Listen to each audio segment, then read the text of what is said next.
आप सभी का स्वागत है चैनल श्रेष्ठ कहानियाँ में। दोस्तों, कहानियों का सिलसिला आगे बढ़ाते हैं और सुनते हैं प्रेमचंद की एक कहानी का शीर्षक है विरजन की विदा। राधा चरण रुड़की कॉलेज से निकलते ही मुरादाबाद के इंजीनियर नियुक्त हुए और चंद्रा उनके संग मुरादाबाद को चली। प्रेमवती ने बहुत रोकना चाहा, पर जाने वाले को कौन रोक सकता है। सेवती कब की ससुराल आ चुकी थी। यहाँ घर में अकेली प्रेमवती रह गई। उसके सिर घर का काम काज पड़ा। निदान यह राय हुई कि विरजन के गौने का संदेशा भेजा जाए। डिप्टी साहब सहमत न थे, परंतु घर के कामों में प्रेमवती की ही बात चलती थी। संजीवन लाल ने संदेशा स्वीकार कर लिया। कुछ दिनों से वे तीर्थ यात्रा का विचार कर रहे थे। उन्होंने क्रम से सांसारिक संबंध त्याग कर दिए थे। दिन भर घर में आसन मारे भगवत गीता और योग वशिष्ठ आदि ज्ञान संबंधी पुस्तकों का अध्ययन किया करते थे। संध्या होते होते गंगा स्नान को चले जाते थे। वहाँ से रात्रि गए लौटते और थोड़ा सा भोजन करके सो जाते। प्रायः प्रतापचंद्र भी उनके संग गंगा स्नान को जाता। यद्यपि उनकी आयु 16 वर्ष की भी न थी, परंतु कुछ तो यनिज स्वभाव, कुछ पैतृक संस्कार और कुछ संगति के प्रभाव से उसे अभी से वैज्ञानिक विषयों पर मनन और विचार करने में बड़ा आनंद प्राप्त होता था।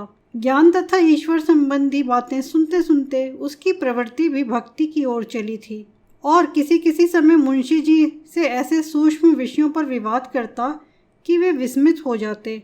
वृज रानी पर सुवामा की शिक्षा का उससे भी गहरा प्रभाव पड़ा था, जितना कि प्रतापचंद्र पर मुंशी जी की संगति और शिक्षा का। उसका 15वां वर्ष था। इस आयु में नई उमंगें तरंगित होती हैं और चितवन में सरलता चंचलता की तरह मनोहर रसीलापन बरसने लगता है।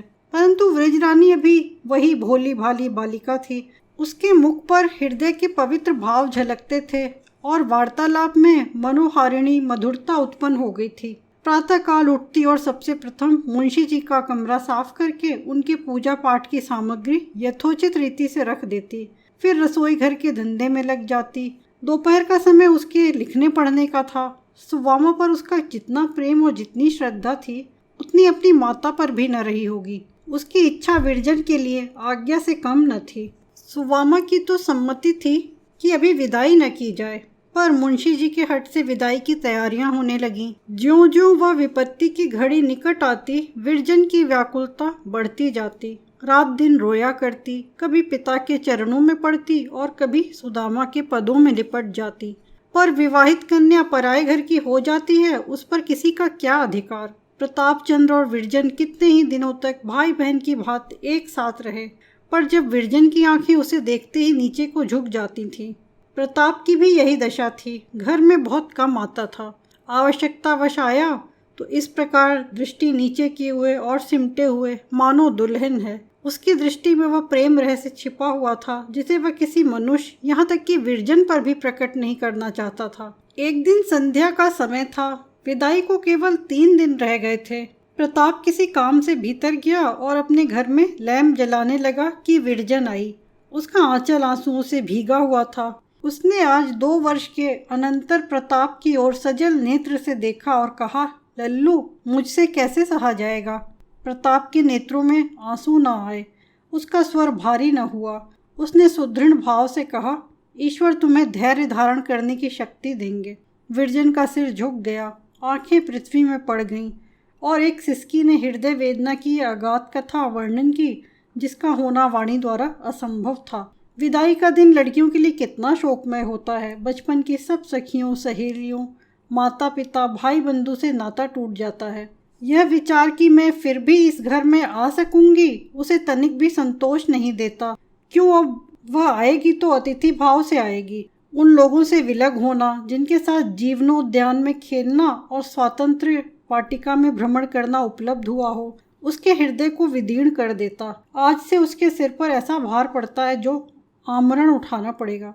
विरजन का श्रृंगार किया जा रहा था। नाइन उसके हाथों और पैरों में मेहंदी रचा रही थी। कोई उसके बाल गूंथ रही थी, कोई जूड़े में सुगंध बसा रही थी। पर जिसके लिए ये तैयारियां हो रही थीं, वह भूमि पर मोती के दाने बिखेर रही थी। इतने में बाहर से संदेशा आया कि मुहूर्त टला जाता है, जल्दी करो। सुवामा पास खड़ी थी। विरजन उसके गले लिपट गई और अश्रु प्रवाह का आतंक जो अब तक दबी हुई अग्नि को सुलगा रहा था, अकस्मात ऐसा भड़क उठा मानो किसी ने आग में तेल डाल दिया है। थोड़ी देर में पालकी द्वार पर आई। विरजन पड़ोस की स्त्रियों से गले मिली, सुवामा के चरण छुए। तब 2-3 स्त्रियों ने उसे पालकी के भीतर बिठा दिया। उधर पालकी उठी, इधर सुवामा मूर्छित होकर भूमि पर गिर पड़ी, मानो उसके जीते ही कोई उसका प्राण निकालकर लिए जाता था। घर सूना हो गया। सैकड़ों स्त्रियां का जमघट था, परंतु एक विरजन के बिना घर फाड़े खाता था। दोस्तों, ये थी आज की कहानी, विरजन की विदा। आपको कैसी लगी? लाइक, कमेंट और शेयर करें। और यदि आप चैनल पर नए हैं तो चैनल श्रेष्ठ कहानियाँ को सब्सक्राइब करना न भूलें। मिलते हैं फिर एक और नई कहानी में। धन्यवाद।